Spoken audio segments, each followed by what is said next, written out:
If you have been let down by people in your life, how do you learn to trust people again? Do you have any example of how you have started to trust people in your own life? Well, firstly, Christopher, every child, we've got to remind ourselves, was born with an open heart, trusting, open. However, as we experience life, we experience those toxic relationships with those toxic people. And a very real but imaginary shield begins to shield our heart. The problem with this habit is, although we are meaning to protect ourselves by closing our heart to people, the problem with closing your heart, you will only ever attract other close-hearted people into your life. And that's what a mentor mind helped me to realize, because I've had many trust issues because I used to experience a lot of physical violence due to how I look, size of my eyes, color of my skin, because I was a ethnic minority where I was growing up. So I never trusted anyone, including my friends, because they always never, I don't want to go into too much details, but to put simply, I just didn't trust anyone, okay? A mentor of mine helped me to realize, though, by me always maintaining this shield and never really trusting someone, I'm only ever attracting these toxic people back into my life. He said, Tim, to trust again, you got to begin to trust again. He said, Tim, by opening your heart, you begin to open your heart to free-flowing love that's coming from some people. Because I'll be the sort of guy who, for example, always reserved, always hiding, always never committing to showing up for somebody because I just didn't trust them. But by doing that, I was communicating to others, if you think about it, I don't trust you. And if you communicate to others, I don't trust you, guess what? They don't trust you as well. So you're literally pushing away sometimes very genuine relationships you could be getting into. Are you following so far? So what we must do is begin to trust again. Now, that's quite hard because, of course, there are going to be some toxic people out there. So what's a way in which you can ensure you're not going to be, opening your heart to somebody who is toxic? Well, it's all about you understanding this fact about human behavior. The best indication of somebody's future behavior is somebody's past behavior. If you want to know what somebody's going to be acting like, you want to analyze their past. Now, most people will not change their behavior because they're not on board something like LMA, especially toxic people. Following so far? So when you're looking for patterns in terms of past, what you're really looking for is patterns that embody these following values. That shows that you're dealing with a trustworthy person. The first value is a value of loyalty. Has this person been loyal to others in the past? Or are they those sort of people that tends to belittle, that tends to put others down? You ever come across those gossipers before? You know, those people you meet up and all they talk about is how bad everybody else is. You got to be very cautious of those people because they are literally sharing with you, you're going to become the tail of their very gossip regarding you. Yes or no?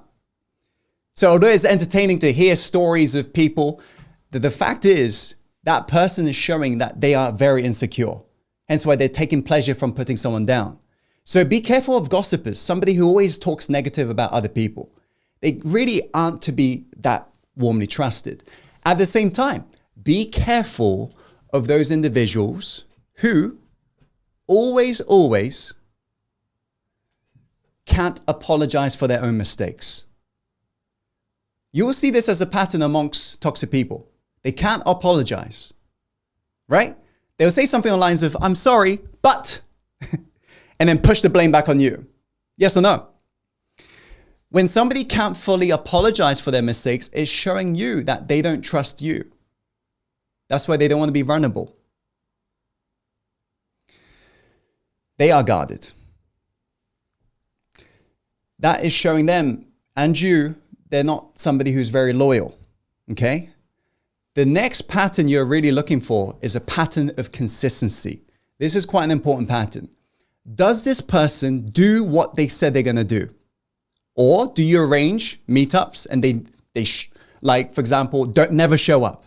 As in, this person says, yeah, let's meet next week, never show up. They say, yeah, let's do this, never do that. The pattern of consistency is a very important pattern, because if you're dealing with somebody who's inconsistent, that is a recipe for some of these toxic relationships in life. Because after all, if you are in a life-threatening situation, there is nothing more dangerous than dealing with somebody you cannot deeply trust because you don't know what they will do in that moment. True, by the way. Here's the final one. This is the most important, okay? By the way, is this quite useful? This is the final one. How do they react in adversity? This is important because true character is revealed during adversity. I'm even nodding along thinking it's so true, right? If you've ever seen a toxic person, they could be well presented, but it is during adversity you begin to see those toxic traits coming out. So how does this person respond when things are not going their way? How do they respond? Do they begin to show another side of them and blame it all on you? It's showing you that person is not to be trusted. At the same time, knowing these three key qualities, you got to take a journey to introspection.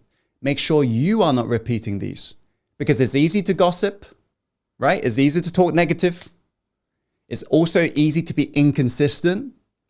And it is also easy sometimes to basically not always be following through and so forth. So when you are engaging with relationships, where you want to always start though is with an open heart. And as you get to know that person, look for patterns, because patterns never lie. Yes? But what's so important is you do not go into a relationship with skepticism, because we can feel skepticism, right? You know when somebody's skeptical regarding you. You can feel it as an energy. You can feel when somebody's guarded. And do you ever open up to those guarded people? No. So what's important is you remember what communication is. Communication is a transference of energy. If you're transferring to people, I don't trust you, I want to get to know you before I trust you, you can be assured you'll never be able to create deep relationships. Most adults fear rejection. They don't want to trust first. Once you lead by example and you begin to trust them first, you begin to see who they are first.